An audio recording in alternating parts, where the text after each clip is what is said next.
রহিমপুর গ্রামে এক দরিদ্র কৃষক বাস করত। তার স্বপ্ন ছিল তার নিজের একটা খামার থাকবে, সেখানে অনেক ছাগল থাকবে। কিন্তু তার কাছে টাকা না থাকার কারণে তার স্বপ্নটা সে পূরণ করতে পারে না। একদিন মাঠে সে কাজ করতেছিল। এত কষ্ট করে কি আর কাজ করা যায়? আমার কপালটাই খারাপ। কেন জি বড়লোক হইনি, আল্লাহ ভালো জানে। যাই, একটু জিরিয়ে নি, বাকি কাজটা তারপর করব।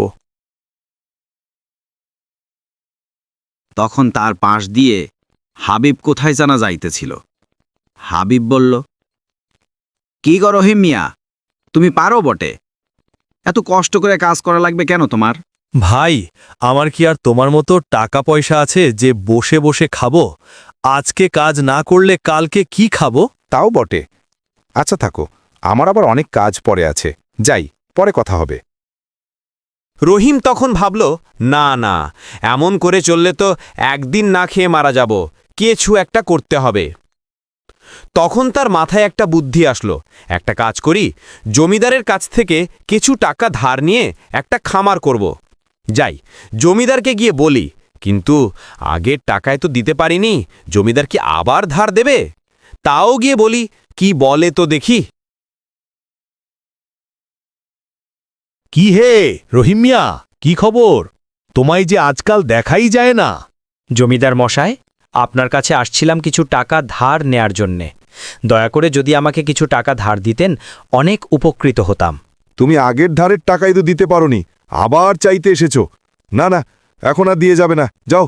তুমি মিয়া আগের ধারের টাকা আগে দাও, তারপর নতুন ধার নিল। জমিদার মশাই, এইবার সব টাকা দিয়ে দিব, দয়া করে দেন আমাকে, বিশ্বাস করুন।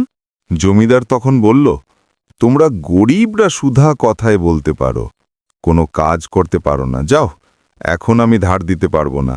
রহিম মন খারাপ করে চলে গেল। সে দেখতে পেল রাস্তার ধারে একটা বৃদ্ধ লোক অসহায়ের মতো পড়ে রয়েছে।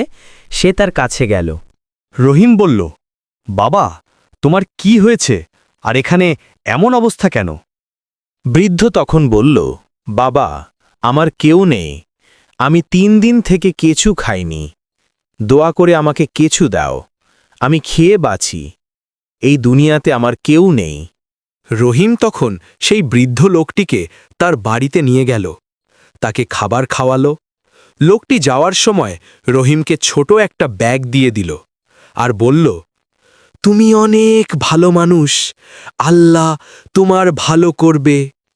এই ব্যাগে কিছু মুদ্রা আছে, যা তোমার অভাব দূর করে দেবে, তোমার স্বপ্ন পূরণ করে দিবে।